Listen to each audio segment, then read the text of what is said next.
Welcome to our channel. Today we how to backup Aero files to Google Cloud Storage with gsutil, complete guide step by step clearly. Start by ensuring you have Google Cloud SDK installed on your machine.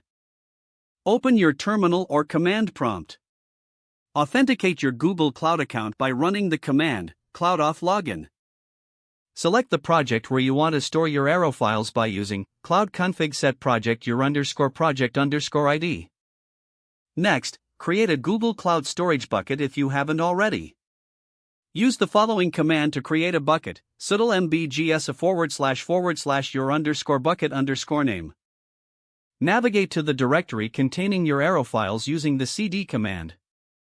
To backup your Aero files, use the command gsutil cp*aerogs / your _bucket _name. This command will copy all Aero files in the current directory to your specified Google Cloud Storage bucket. For verification, list the contents of your bucket using the command gsutil lsgs / your _bucket _. Check to make sure your files have been copied successfully. If you need to backup from a different directory, specify the path like this: gsutil cp/path/ to /files /star.aerogs / your _bucket _name.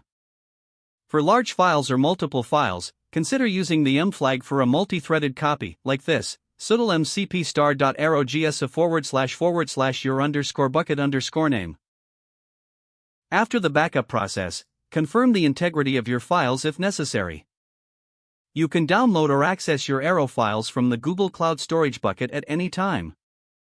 Remember to set appropriate permissions for your bucket if required. Completing these steps ensures your Aero files are safely backed up to Google Cloud Storage.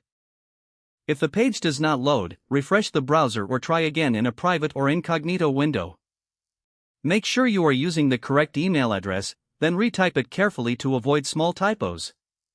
If your password is not accepted, use the reset option and create a new strong password you can remember.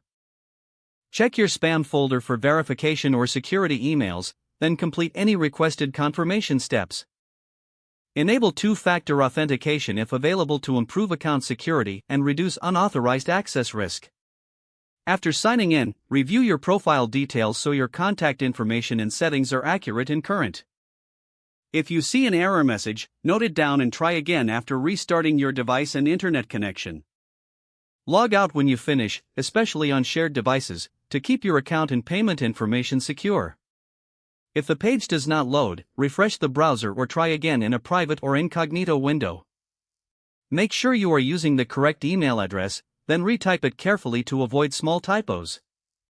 If your password is not accepted, use the reset option and create a new strong password you can remember. Don't forget to like this video and subscribe to our channel for more step-by-step tech guides.